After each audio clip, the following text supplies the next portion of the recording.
हिमाचल प्रदेश के धर्मशाला में Tibetan spiritual leader 14वें दलाई लामा तेंजिन ग्यात्सो के जन्मदिन से पहले हलचल हो रही है।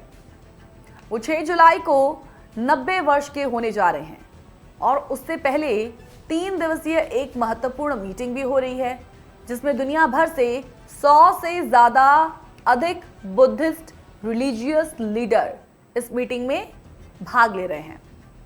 इस मीटिंग को लेकर अटकलें काफी लगाई जा रही हैं कि यहीं से ही दलाई लामा अपने सक्सेसर या रीइंकार्नेशन प्लान की घोषणा कर सकते हैं, यानी कि उनके बाद अगला कौन सा लामा होगा। अब रिपोर्ट आई है जो कहती हैं कि ये 2019 के बाद सबसे बड़ी बैठक होने वाली है, सबसे गोपनीय बैठक होने वाली है और तिब्बतन सरकार इन एग्जाइल के उच्च पदस्थ अधिकारी, तमाम धर्मगुरु और अंतर्राष्ट्रीय प्रतिनिधि जो होंगे वो इसमें शामिल होंगे। अब सवाल है कि दलाई लामा का पद ये होता क्या है। आइए जानते हैं। सबसे पहले समझना जरूरी है कि दलाई लामा शब्द का मतलब क्या है। मतलब है इसका ओशिन ऑफ विजडम। ये पद बौद्ध धर्म की गेलुक परंपरा के सबसे उच्चतम धार्मिक नेता का होता है। 15वीं सदी में इस पद की औपचारिक स्थापना हुई थी। दलाई लामा को बौद्ध धर्म में बोधिसत्व ऑफ कंपैशन माना जाता है। परंपरा के अनुसार वर्तमान दलाई लामा के निधन के बाद उनका पुनर्जन्म यानी कि रीइंकार्नेशन खोजा जाता है। आमतौर पर एक युवा बालक जो धार्मिक संकेतों और पूर्व लक्षणों के आधार पर चयनित होता है, सेलेक्ट किया जाता है और इस प्रक्रिया में बहुत से साल भी लग सकते हैं। 1959 में चाइनीज इन्वेजन ऑफ तिब्बत के बाद 14वें दलाई लामा को निर्वासन में जाना पड़ा। भारत सरकार ने उन्हें धर्मशाला में शरण दी, जहां उन्होंने तिब्बतन गवर्नमेंट इन एग्जाइल की स्थापना की और तब से धर्मशाला न केवल तिब्बती बौद्ध धर्म का केंद्र है, बल्कि ग्लोबल तिब्बतन फ्रीडम मूवमेंट का भी मुख्य स्थल बन गया है। और इस बार की बैठक ये खास क्यों है? ये खास इसलिए है क्योंकि दलाई लामा पहले ही संकेत दे चुके हैं कि अगला दलाई लामा भारत में जन्म ले सकता है, ना कि चीन नियंत्रित तिब्बत में। उन्होंने ये भी कहा कि अगर चीन द्वारा कोई उत्तराधिकारी चुना जाता है तो उसे मान्यता नहीं दी जानी चाहिए। इससे लगभग 385 साल पुरानी परंपरा में एक बदलाव की संभावना बनती है। अब चाइना का जिक्र हो रहा है। क्यों? चाइना देखिए कहता है कि अगला दलाई लामा उनकी स्वीकृति से चुना जाना चाहिए और वो प्रक्रिया गोल्डन अर्न सिस्टम के तहत होगी। चीन गोल्डन अर्न प्रक्रिया के जरिए अगले दलाई लामा की नियुक्ति पर अपना अधिकार जताने की इस वक्त कोशिश में है। ये प्रणाली दरअसल 1793 में क्विंग डायनेस्टी द्वारा शुरू की गई थी, जिसमें पुनर्जन्म की पुष्टि लॉटरी के जरिए एक सुनहरे पात्र यानी कि गोल्डन अर्न से होती है।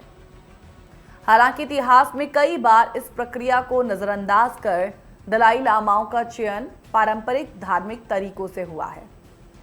मार्च 2026 के एक आधिकारिक बयान में ये भी उन्होंने कहा था कि तिब्बती लोग अगर खुद को चीन का हिस्सा मानते हैं तभी वो इस प्रक्रिया में भाग ले सकते हैं, यानी कि जब ये अगले साल ये प्रक्रिया होगी। इससे पहले भी चीन ने 1995 में दलाई लामा द्वारा नियुक्त किए गए एक 11वें पंचेन लामा को गायब कर दिया और खुद का उम्मीदवार घोषित कर दिया था, जिसे गोल्डन अर्न से चुना गया बताया गया था।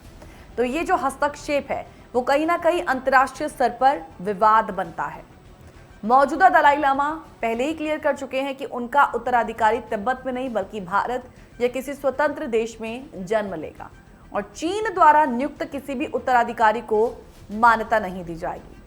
तो ये एक विवाद बन गया है और ये विवाद सिर्फ धार्मिक उत्तराधिकारी का नहीं है, बल्कि सांस्कृतिक पहचान, धार्मिक स्वतंत्रता और चीन की राजनीतिक दखलंदाजी का मुद्दा बन चुका है।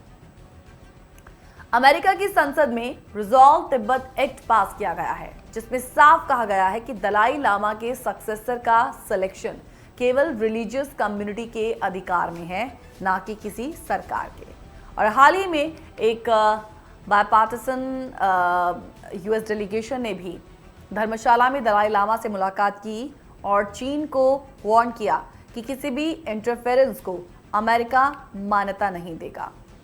भारत ने फिलहाल कोई ऑफिशियल स्टेटमेंट इस पर नहीं दिया, लेकिन सोर्सेस कहते हैं कि वो भी दलाई लामा की स्वतंत्रता का समर्थन करता है। अब सवाल है कि क्या होगा अगर 2 दलाई लामाज चुन लिए जाते हैं, तो वो सिचुएशन क्या होगी। आइए समझते हैं। इस बैठक के परिणाम स्वरूप 2 स्थितियां बन सकती हैं। पहला, एक दलाई लामा धर्मशाला बेस्ड तिब्बतन कम्युनिटी द्वारा चुना जाएगा, यानी कि इंडिया या किसी स्वतंत्र देश में जन्मा। दूसरा, एक दलाई लामा चाइना द्वारा पॉलिटिकली बैक्ड रूप में घोषित किया जाएगा, यानी कि तिब्बत में जन्मा। तो ये जो स्थिति है 2 पैरेलल स्पिरिचुअल अथॉरिटीज की ओर इशारा करती है, जो पूरी दुनिया में बौद्ध अनुयायियों को भ्रमित कर सकती है और तिब्बती स्वतंत्रता आंदोलन को और कॉम्प्लेक्स बना सकती है। तो अब नजरें हैं 6 जुलाई को, जब दलाई लामा अपना 90वां जन्मदिन मनाएंगे, तब पूरी दुनिया की नजरें धर्मशाला पर होंगी।